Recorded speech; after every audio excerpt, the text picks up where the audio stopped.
Hey guys, welcome back to another New World video. Today I have the ultimate mining guide containing everything you'll ever need to know about mining in New World.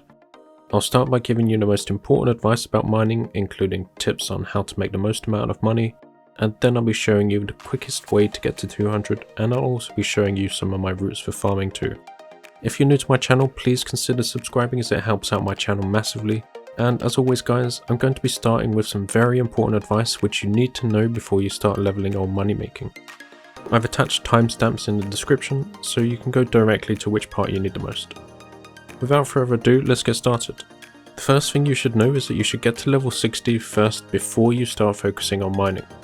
The reason for this is that once you get to level 60, you can then use a much higher level gathering tool which has a faster base gathering speed. So even if you don't have much gold, you can still buy or craft a cheap tool with 1 or 2 good perks on, and leveling up will be so much faster. This isn't to say you can't do your leveling while you're below level 60, you can play the game how you guys want to, this is just my advice. I believe it's important to consider that if you have a choice to mine now at level 40 when mining is super slow, or wait until level 60 and do it 5 times faster, it just makes more sense to me to use your time more efficiently. The second tip is that you can play music before you set off and choose to boost either your yield, encumbrance, luck or gathering speed. It's up to you which you choose, and all of these are amazing, so I recommend this. It's a free boost, so don't forget about it. And of course you can only have one of these buffs active at a time, so choose your favourite. I would recommend yield or luck, but I'll let you guys choose. The third tip is that you can consider turning on your PvP flag while mining to get an extra 10% XP and an increase in luck. But this is risky, and if you die then you're losing time and therefore XP, so it's up to you. I just thought I'd give you guys the option here. The fourth tip I have for you guys is about your attributes, so whether you're leveling up or farming, you should try and dedicate 300 attribute points to strength, to give you faster mining speed and extra yield. The 300 strength also gives you a 25% chance to instantly mine a node, which speeds up mining a lot, but if you can't get this then 250 strength is fine too. These are just some tips to optimize your mining to get the most amount of gold and levels in the least amount of time. The fifth tip I have is regarding the perks you want to use on your pickaxe. The 2 main ones I highly recommend you have are mining yield and mining luck. Yield is basically a must-have. Anything that boosts your yield you'll want. This is also why proficiency potions will come in handy too, so if you can make them or buy them you should. Mining efficiency sounds good, but when your pickaxe already has like 700% gather speed on it, an extra 90% won't really be noticeable. Don't get me wrong, it would help a bit, but when you're buying a tool you want the best perks on it. And the more good perks you have on it, the more expensive it is, so if you want to buy a tool with as many good perks on as possible, it can be quite costly. So if I were you, I would try and prioritize getting yield and luck over the others. In my opinion, having a luck perk on your pickaxe is so much better than efficiency because it increases the rate of rare item dropping like cinnabar and torvium, which are very valuable resources.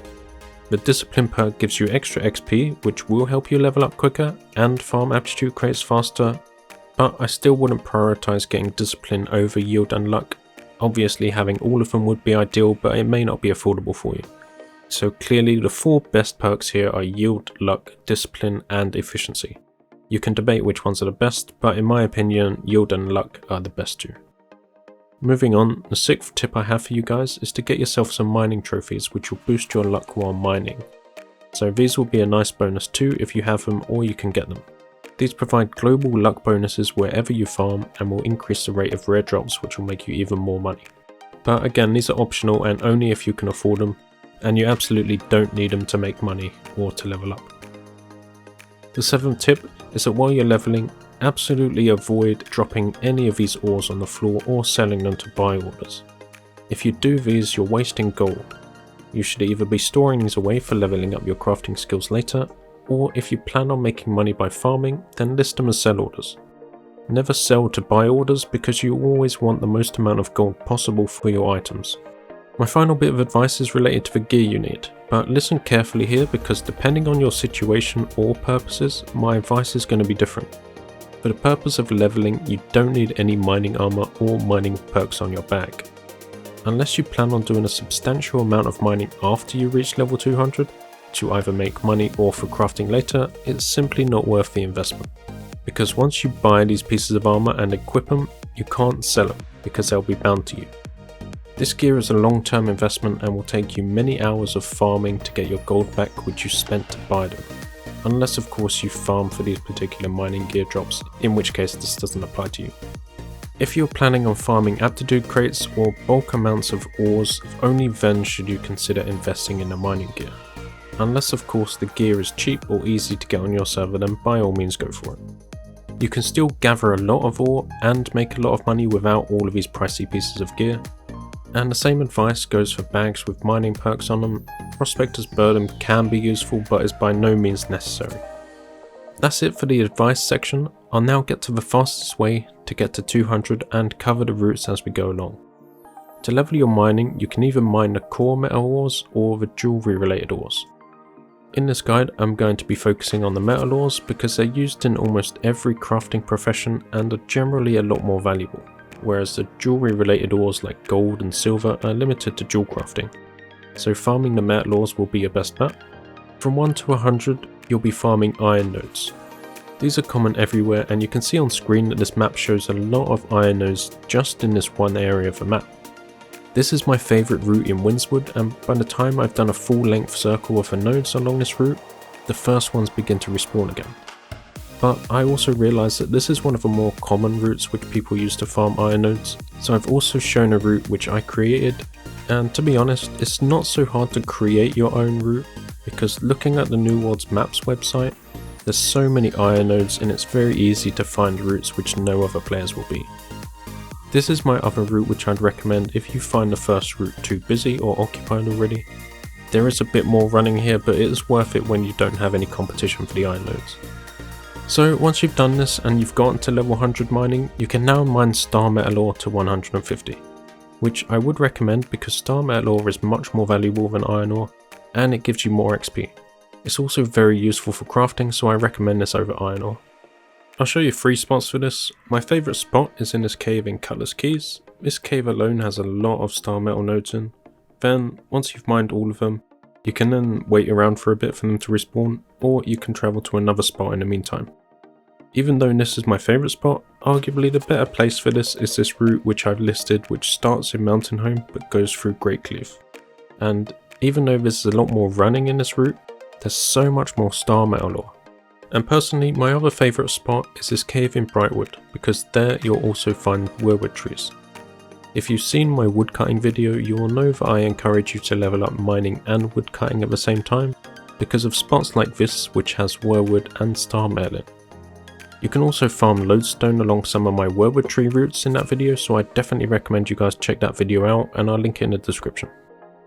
Now you're 150 mining, you can now mine Orichalcum ore. This is the highest tier ore in the game and is very valuable for all late game players. So whenever you see these Orichalcum nodes in the game, whether you're doing elite chest runs or quests or expeditions, mine these whenever you see them. To get from 150 to 200, you can use any of these routes which I've listed on screen. The first one is my favourite, which is in Reekwater because there's ironwood trees along this route too. You can use a trick to create a camp next to your starting point of your route, and then once you finish the route, you can let the ads kill you and respawn at the start again.